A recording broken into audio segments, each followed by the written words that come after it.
Olá, pessoal do terceiro ano, tudo bem com vocês? Tô fazendo esse vídeo aqui, né?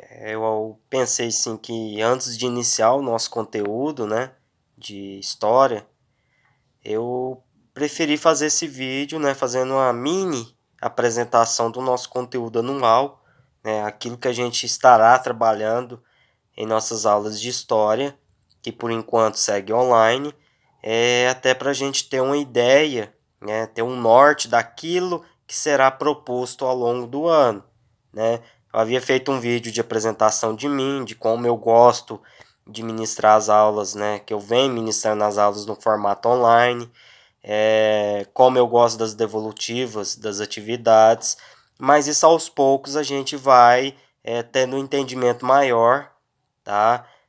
Creio que a maioria dos alunos do segundo ano do ano passado, à noite, né? Na verdade, todos foram meus alunos.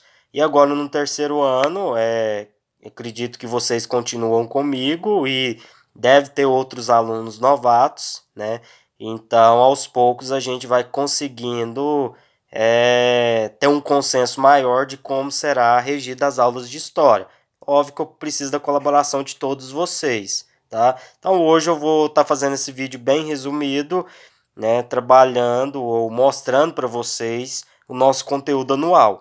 Ano passado, no segundo ano, vocês viram a história, parte da história média e moderna, né, onde a gente trabalhou conteúdos bem fáceis, né, o seu entendimento, e talvez a gente deu até uma ênfase maior para a história do Brasil, onde a gente trabalhou as grandes navegações, descobrimento da América, que foi um dos maiores marcos, né, da humanidade, né, o Novo Mundo, como ficou conhecido, e a gente trabalhou a América Portuguesa e Espanhola, a América Inglesa, mas a gente deu um foco maior para a América Portuguesa, porque foi dela que surgiu o Brasil, né? Então a gente trabalhou mais a fundo a América Portuguesa, todas as suas principais características, a sua formação, a sua base econômica, a sua base cultural, política. E depois a gente trabalhou a emancipação política do Brasil, que foi a independência brasileira, depois o período da monarquia, que foi o primeiro reinado, o período regencial e o segundo reinado, e depois a gente voltou a abordar mais a história europeia, né, que foi o iluminismo, a Revolução Industrial, a Revolução Francesa, a Revolução Inglesa. Então, isso tudo envolveu o nosso conteúdo do segundo ano, né? Conteúdo que envolve, já começou no seu final a entrar no século XIX, e o conteúdo do terceiro ano a gente vai, obviamente, dar uma continuidade a isso que foi trabalhado ano passado. Então a gente vai trabalhar a segunda revolução industrial, né? Já vai iniciar o nosso conteúdo do terceiro ano trabalhando a segunda revolução industrial e o imperialismo, tá? Esse imperialismo ele envolveu o continente asiático e africano, e foi através dele que começou a ter os primeiros indícios ou formação de dois grandes blocos que mais tarde culminou naquilo que ficou conhecido como a Grande Guerra ou Guerra Total, né? Mas que anos depois recebeu o nome de Primeira Guerra Mundial, né? Que foi um dos principais marcos da história contemporânea, que tem muitas fontes, né? Quando a gente se propõe a trabalhar a história contemporânea, tem várias fontes que a gente pode se basear, né? Imagens, relatos, filmes. Então isso tudo acaba facilitando um pouco a gente estudar, né? E obviamente ter um entendimento maior da história contemporânea. Então a gente vai estar trabalhando a Segunda Revolução Industrial e o Imperialismo, depois a Primeira Guerra Mundial, que foi um grande acontecimento na época. Depois a gente vai trabalhar a Revolução Russa, né? Que a gente havia trabalhado ano passado várias grandes revoluções, né? E agora a gente vai trabalhar a Revolução Russa, que após a Revolução Russa a gente vai ter origem a formação da União das Repúblicas Socialistas Soviéticas, a famosa União Soviética, né?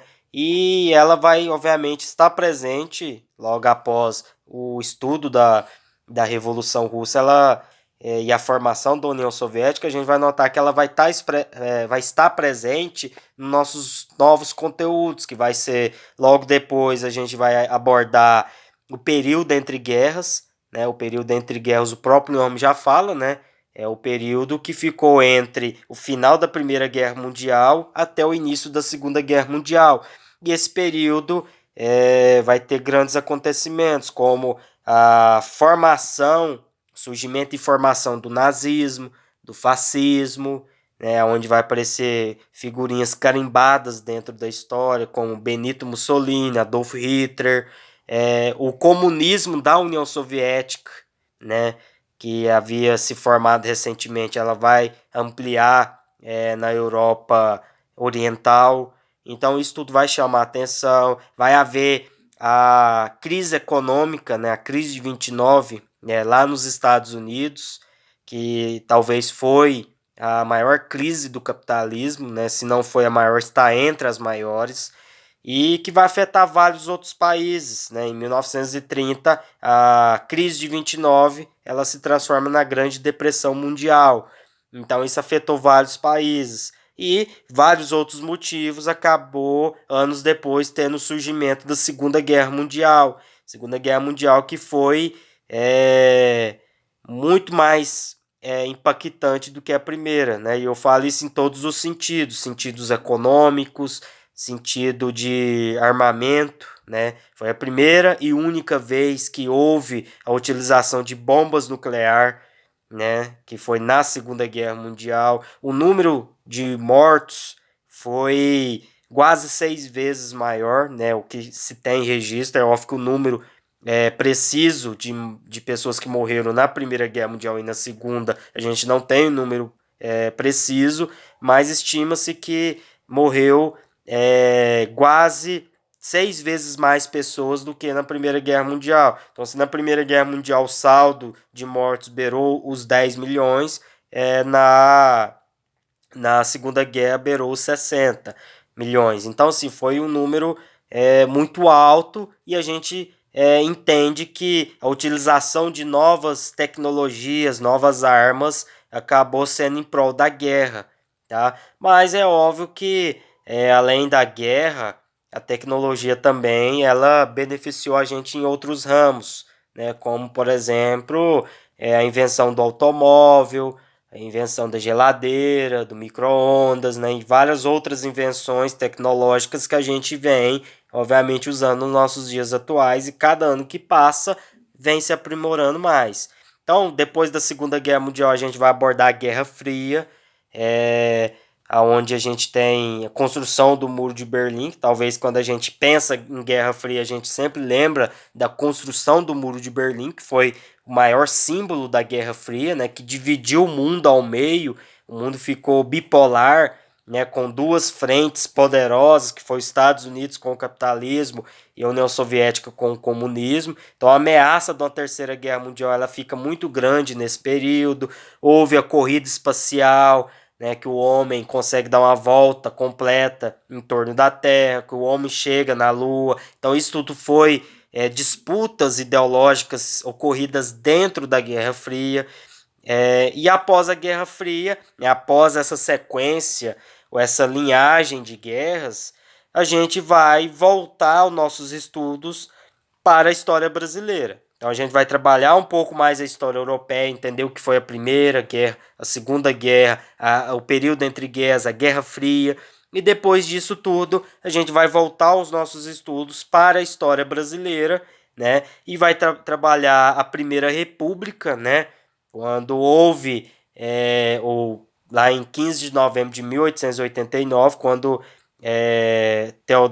Marechal Deodoro da Fonseca e outros militares desfecharam um golpe deram fim à monarquia brasileira e instauraram a república no formato presidencialista. A partir daí a gente vai começar a estudar essa história brasileira, essa política brasileira, né? Lembrando que lá no segundo ano a gente encerrou a história do Brasil justamente no final do segundo reinado, e agora no terceiro ano a gente vai pegar esse gancho, vai trabalhar a Primeira República, né, conhecido como República Velha.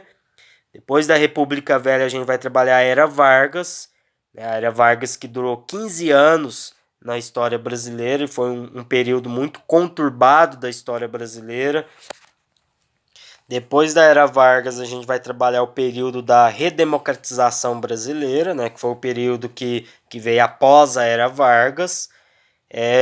Depois desse período da redemocratização brasileira, a gente vai trabalhar o regime militar, que foi um grande marco na história brasileira, a gente entender, né, porque talvez muitas vezes a gente fala, o regime militar foi algo bom, o regime militar foi algo ruim, mas às vezes a gente nem sabe o que foi o regime militar para a gente, obviamente, ter uma opinião. Então a gente vai trabalhar o regime militar, obviamente isso vai acontecer depois de agosto.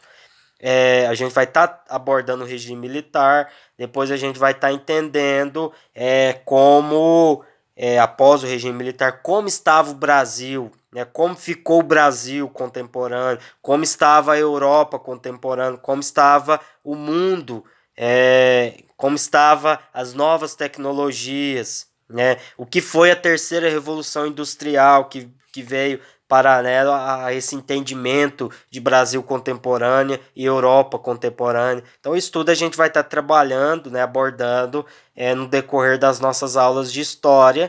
E eu costumo sempre dizer que o conteúdo do terceiro ano, né, que envolve a história contemporânea, que envolve essa história mais recente da política brasileira, essa história de guerras, é a melhor história que tem para a gente trabalhar, né? Vocês vão gostar muito e eu espero poder expor o conteúdo para vocês da melhor maneira possível. Qualquer dúvidas, eu estarei sempre aqui à disposição de vocês, tá bom?